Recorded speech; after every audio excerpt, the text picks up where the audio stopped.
Mga idol, panoorin natin ang laban ng Little Assassin ng Kidapawan. Siguro nasa 6 to 7 years old ito. Pero tingnan natin yung mga bitaw, grabe, napakasulido. Tandaan nyo, ito magiging kampiyon to mga idol. Ayan, tingnan nyo, napakasulido yung galaw. At panoorin natin hanggang dulo ito. Gagaling nito mga batag at gagaling pa itong mga idol pagka nagtuloy-tuloy lang talaga. So mga idol, ito introduction first. Itong laban na ito mga idol ay sa Kidapawan City. Sa Mindanao ito mga idol, Mindanao. Ito daw yung Little Assassin ng Kidapawan. Panoorin natin itong mga idol. Oh, may paper pa sa siguro nasa 5 to 6 years old mga idol. Oh, Steve, may pamasal siya. Siguro nasa 6 to 5 or 7, ganun mas. Nasa ganun edad. Pero tingnan nyo naman mga idol, oh. Marunong na sa mga basics sa introduction. Marunong na makinig sa referee. Oh. Galing, oh. Siguro mga tatay nito mga idol ay boxing hero din. Maagang na-train to. Banang araw magiging pambato ng Pilipinas to mga idol. Kung hindi man sa macho, ay pwede rin sa pro. Pero mostly, dadaan talaga sila sa pag ganito, magagaling na. We start sa first round mga idol. Ayan. Para yung may mga footwork mga idol, no? Pero itong kalaban niya yung red corner, grabe bumatulog ng suntok. Malapakyaw din ito mga idol, no? Grabe, bawian yung sudsud. Bumabawi din. Ang gandang laban ng mga batang to.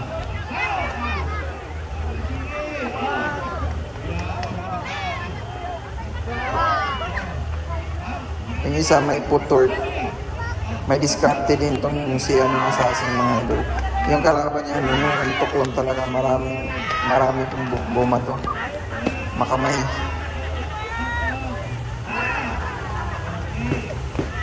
As you can see mga idol, hindi pa sila masyadong hindi mo pakita yung mga power punches nila kasi mga bata pang marami talagang manutok. Pero yung straight na yun, maganda yung pinatama ni Little Assassin.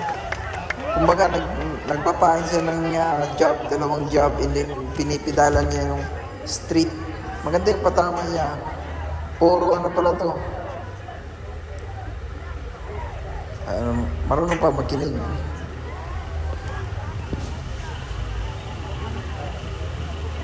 Diba? Kulit lang yung ganyan, no?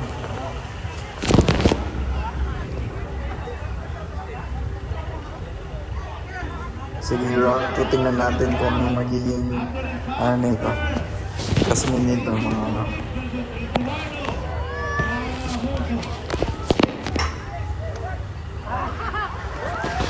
Ito. Oh, marunong magpidal ito. Yung kalaban lang yan, bato malapakyaw yun. Bang, hirapan din siya magpidal-pidal na ito kasi may kasunod eh. Pag nagpidal siya, nasusundan siya ng suntok eh. Pero bilib ako sa mga batang to, mga idol, no? Pwede natin bigyan ng sponsor to, kung anong pangalan nitong mga to. Mga sir, kung anong pangalan nila sa Facebook, i-message ako. Bigyan natin ng card gloves lang, yung pantay sa kanila na gloves mga pwede naman tayo maka-provide ng 8 ounce kasi maliit yung 8 ounce para sa kanila or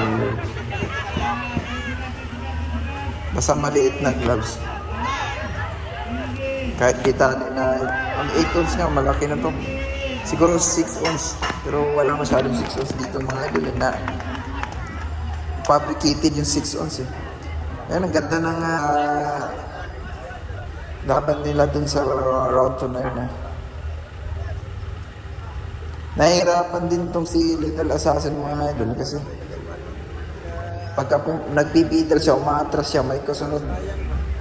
Ang dami kasi gumato yung kalaban niya eh. Sarayan, direk.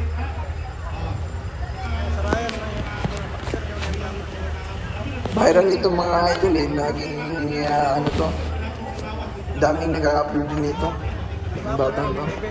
I think mama ata niya yung nag-upload nito ng video niya.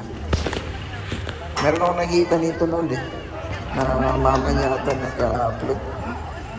Ayun dito. Yan nga yung pangbato niya, Pedal Street. Kaso, ang dami talagang bumato itong kalaban niya.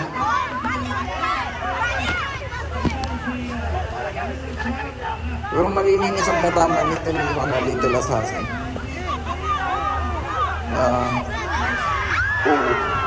Slip lang, slip.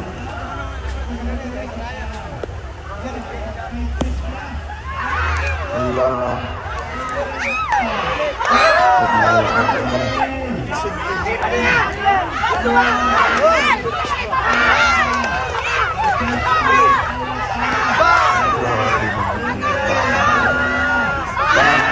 Ganda ng mga band pasok ng street. May band, hindi lang para yung masuntok na kayo. Kompleto eh. May street, may hook, may band, may upper, may footwork. Yun yung pinaka-special thing yung Backyard Street. So nahihirap na sabihin kasi yung talagang niya, grabe din.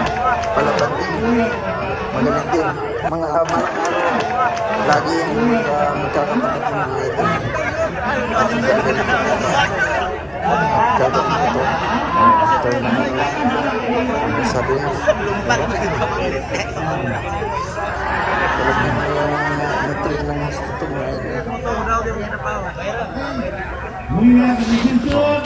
Galing oh. May pa-excitement, ano pa. Anong hapon kaya nito mga ito? It's a draw. Nice. Congratulations sa mga batang ito, no? So, shoutout sa mga magulang nito. Patuloy lang po kayo sana. Huwag niyo po sa tawag dito. Patuloy niyo. Sana ipagpatuloy niyo ang pagtuturo sa mga sir. Para alam, malayong mararating dito.